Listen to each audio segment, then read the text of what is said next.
guys, what's going on? Zash here, coming at you today in Raid Shadow Legends. Welcome to the video, guys. How are you all doing? I'm doing great until I saw this freaking Harrier Perfect Soul. Don't hate me because I'm beautiful. I feel bad for the sucker. I feel bad for the sucker who wastes their essence, immortal soul essence on Harrier, dude. Get out of here, man. Get out of here. How you guys doing? Sending positive vibes your way. Today, I actually want to answer a question that I get in the comments. I want to answer a question in the comments that I get all the time from you guys, and that is, which champions should I build dupes of? Which champions? So first off, disclaimer, everything is up to you ultimately, right? You know your account best, and everybody's going to be a little bit different. Some people aren't going to need to build two of the champions that I'm going to recommend in this video. Some people are going to want to build two of champions that I'm not going to recommend in the video. So go ahead and share your favorite dupe if you've ever built a dupe in the game with us in the comments below as well. I actually have a couple dupes that don't make my list, but I kind of built just for fun, you know, just for fun. So this thing, dude, I've had this crazy idea, right? Is I have 6 Mountain Kings, and I have not empowered Mountain King on my account. My mind is going a mile an hour. It's the champion that I have the most of, obviously, of legendaries. And I thought to myself that it'd be pretty fun to make, like, Mountain Kings versus every boss in the game. The only thing is to actually max out and book out 6 legendaries, even for a dirty pay-to-win whale like yours truly. That's a little rich for my blood. But would you watch that video if I did it? I wouldn't do that if I were you. Let me know. And then, of course, just because we love her, so the drinks. Ooh, rocking that Azure skin, man. Don't even remind me about the Lavaborn skin in case you missed yesterday's video or the day before. Ugh. You know, I love Scylla Drakes, obviously. So, of course, I'm going to have 2 of her, right? What's better than 1 Scylla Drakes? 2 of them. But other than that, guys, there's not going to be many legendaries on this list because, you know, dupe legendaries is not a thing for many players out there in the game, right? With all that being said, though, as it pertains to any legendary in the game, it really comes down to, are you going to use the legendary almost predominantly in a Hydra clan boss or tag team arena, right? Because if that's the case, and they're like head and shoulders above your other options. For example, for me, it's going to be, I just pulled a Necret of the Great in my last shard opening video.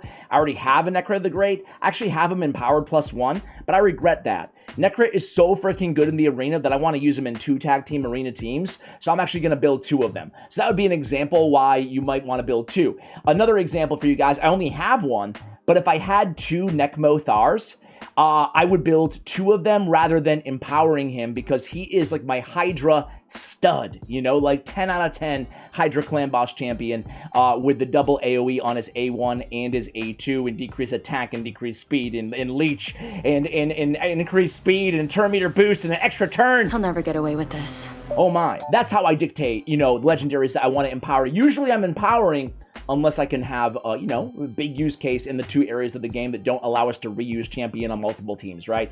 So now let's get to the good stuff here, guys. So there is 1 legendary I think only 1, that I do have on the list that I kind of wanted to point out as well, and that is just because of how valuable block damage is, it's going to be Helicath, right? So you guys know I'm a massive fan of this champion, just tremendous, one of the strongest champions ever brought into the game, and it was a fusion, so a lot of you guys hopefully have him.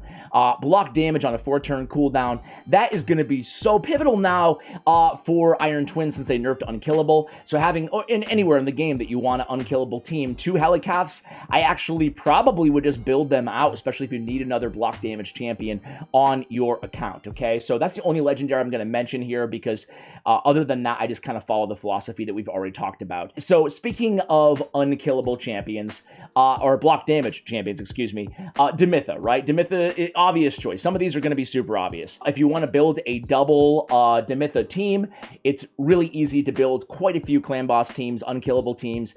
Just go ahead and use deadwoodjedi.com. I think it's the best class ass and also a class act website out there. It's amazing for any clan boss comp you could possibly imagine. So plenty of Demitha teams for you guys to consider there. Next up is going to be one of my personal favorite epic champions. You longtime viewers will know it's none other than just one of the best healers in the game. It's Vogoth, right? So Vogoth specifically, you could build 2 of him for Bommel, right? I mean, they'll both work, they'll both heal your team up, and those bombs do a lot of damage. So 2 Vogoths, just equals a lot more heals because of this Festering Dynamo passive. Whenever this champion's attacked, he heals all allies by 50% of the damage received. So if you're struggling with Bommel and you have 2 Vogoths, consider building them out. Even one at level 50 will definitely help you guys out because it's still pretty insane the amount of heals you can get out of him, right? The next one is actually one that I have built 2 of, and it's again for obvious reasons here, but it's Inquisitor Shamil, right? So Inquisitor has just an absolutely crazy passive for Hydra Clan Boss. Each critical hit fills his champion's turn meter by 7.5% whenever an ally receives a Fear or True Fear debuff from an enemy. This skill will instantly remove the debuff, not on a cooldown, and fill down allies' turn meter by 15%. So this Dauntless is just like absolutely a must-have. Maybe not a must-have, but a really nice to have, even on multiple Hydra Clan Boss teams. Just absolutely amazing for the Head of Torment to get rid of those true fears. All right, so 2 Inquisitor Shamils, don't regret that decision at all. Next one is going to be the OG Unkillable. Obviously, Man-Eater. Man-Eater is probably number 2 in terms of the champion that has been built duplicate times on accounts inside the entire game. Who else would it be? Well, I'll tell you number 1 in a moment when we get to her. But yeah, I mean, obviously Man-Eater for natural reasons, Ancient Blood on unkillable teams. I mean, they go together like PB&J. That's a thing, right? So Man-Eater, if you have 2 of them, if you're lucky enough, you probably are using them in an unkillable comp. He gets the job done, unfortunately, no longer against the Iron Twins after that dirty nerf, or to unkillable, that is, or buff to the Iron Twins. Next up is actually going to be Hugo. This bitch, please. I think that Hugo is so freaking good for Hydra Clan Boss with the block debuffs and the decreased defense and the mini cleanse and the great heal that she justifies building 2 of for Hydra Clan Boss as a debuffer. I love her. I only have 1, but I'm thinking of building 2 Hugos. Actually recently made a video where I rebuilt her in Reflex and Perception, and I don't even turn off either of the skills, just, you know, reducing the cooldown, right? Reducing the cooldown, getting more block buffs, more decreased defense, and more cleanses and heals on all my allies. So I'm really happy with this build, and I absolutely love this champion. Next is going to be actually another one that I built 2 of. I used to use them both, Allure, double Allure, right? So Allure is known for, God, the best control champion in the game with this turn meter decreasing on the A1. Multiple Doom Tower bosses. Fire Knight running 2 Allures is going to help you just basically CC the enemy so that they never get to take a turn in some cases because of how strong Psychic Whip is. So Allure, any enemy who's susceptible to turn meter decrease, having what's better than 1 Allure? A dead body. 2 Allures, right? 2 Allures. So they're just spamming those A1s. And again, it's kind of like, it's a little cheat, right? To get you through bosses that you're really struggling with. I really love Allure for that control. Okay, next up is going to be, oh man, I mean, this guy is a stud. Arguably the best epic champion in the game, but it depends on what you're looking for. It depends on what you need. And where are you? Oh yeah, he's at the top. I always get thrown off by the blessings. They rearrange the you know, the non-voids ahead of the voids. Anybody else with me there? Geomancer, right? Geo, I mean, of course, man. Geo is insane. I have 2 Geos built. One of them is only 5 stars, or I should say like lower level. I forgot. Either way, he's not maxed out because I use him in Iron Twins. I use my non-max version that I wanted speed tuned. And then I have a Geo for Hydra. But really, you can run Geo against all of your Hydra teams as a DPS because of his absolutely insane synergy between his HP burn, 3-turn HP burn on a 3-turn cooldown, and the Stone Guard passive, which is reflecting damage back and just dealing a heck of a lot of damage, guys. Just make sure you're going with War Master in case you're an old school who hasn't updated your Giant Slayer from Geo after they made those changes to him a while back. So yeah, definitely having multiple Geos is a no-brainer. All right, next up, guys, is going to be, well, let's talk about enemy max HP champions for a moment here, right? So let's start with the old school Royal Guard, who's still got it, man.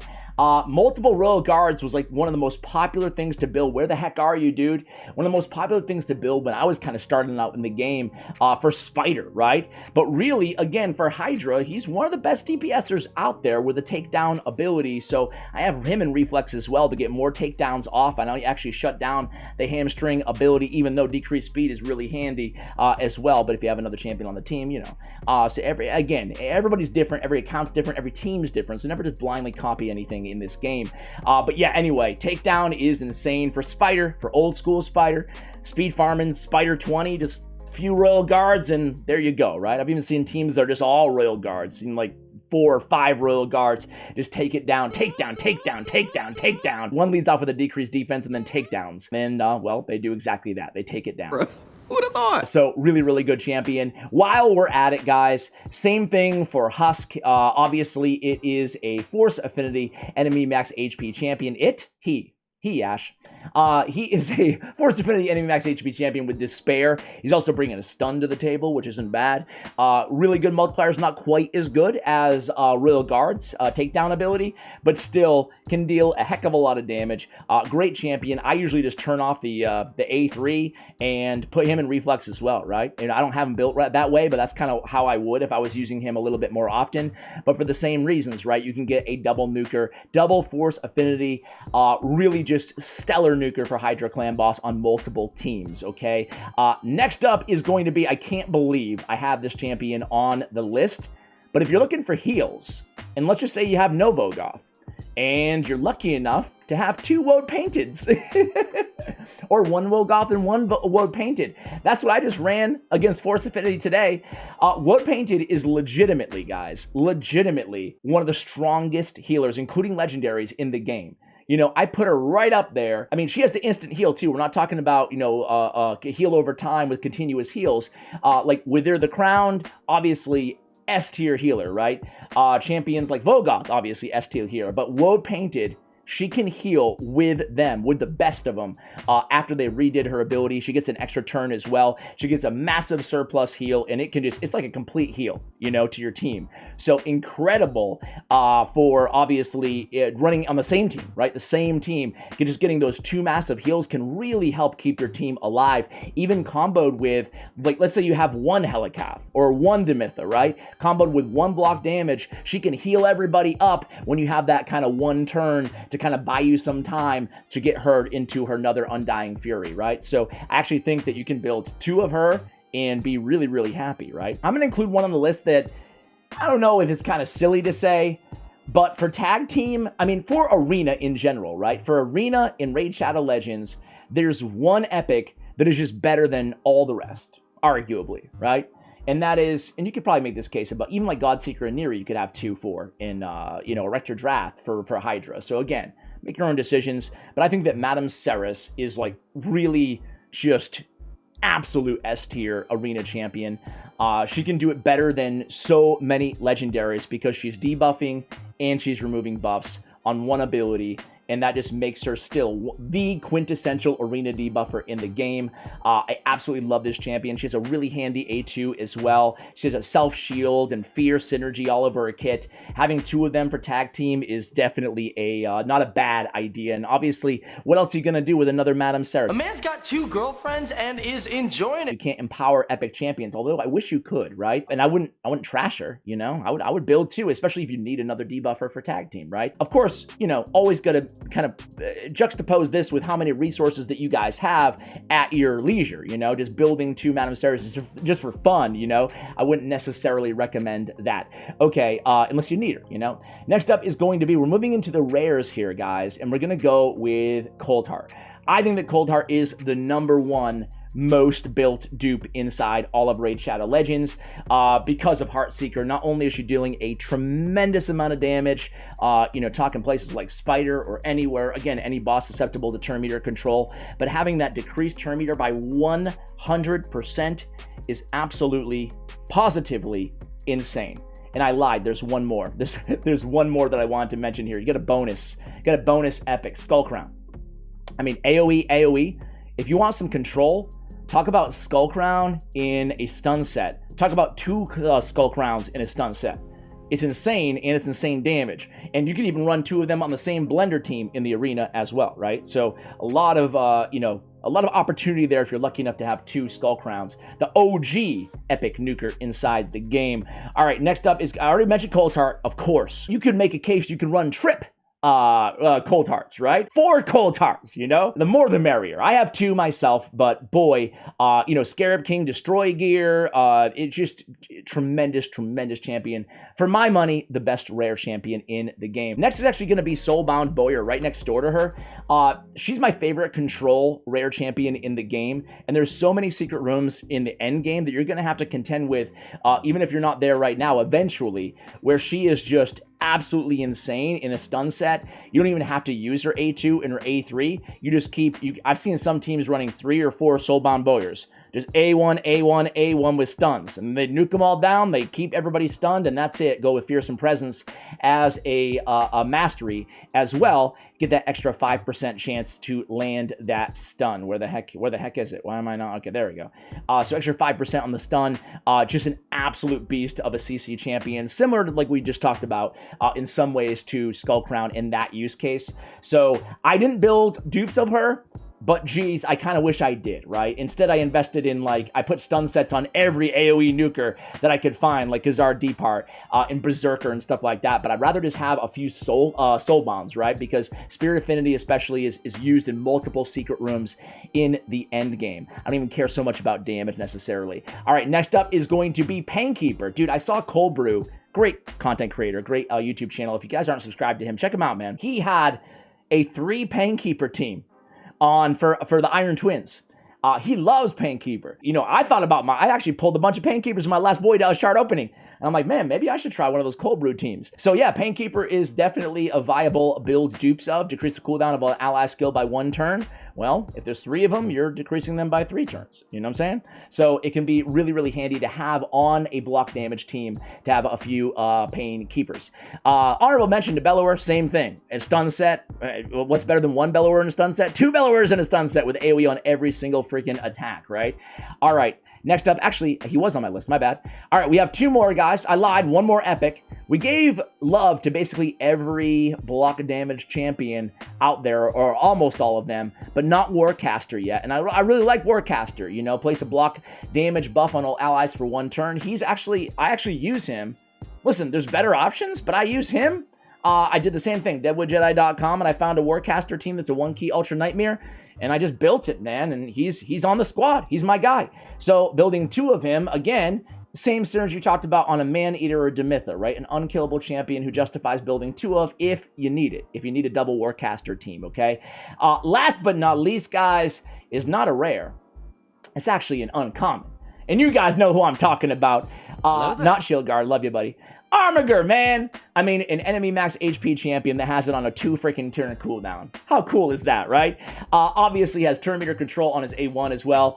Again, for both control and for, you know, the damage, Spider especially, building multiple Armigers. We talked about Cold Brew as well. Man, they're getting a lot of shout outs, those 2 guys. You're gonna owe me a lot of money, Cold Brew and Deadwood.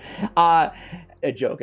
They have, like, Cold Brew's known as the Arbiter dude. He has, like, a few videos of just all Arbiter teams killing the Spider and stuff like that. So, for similar reasons to Cold Tar, against multiple bosses, not just the Spider, Armiger's definitely an easier champion to build dupes of because he's an uncommon champion. You can pull him from mystery shards, you know? So, guys, I'm sure I forgot a bunch of champions, or I left a bunch of champions that you could justify building 2 of off the list. Go ahead and let me know, again, in the comments below, who did I forget that you built 2 of, or that you would build 2 of if you were lucky enough to pull 2 of them. Guys, thank you so much for watching until the end. I appreciate you guys, and as always, take care, guys.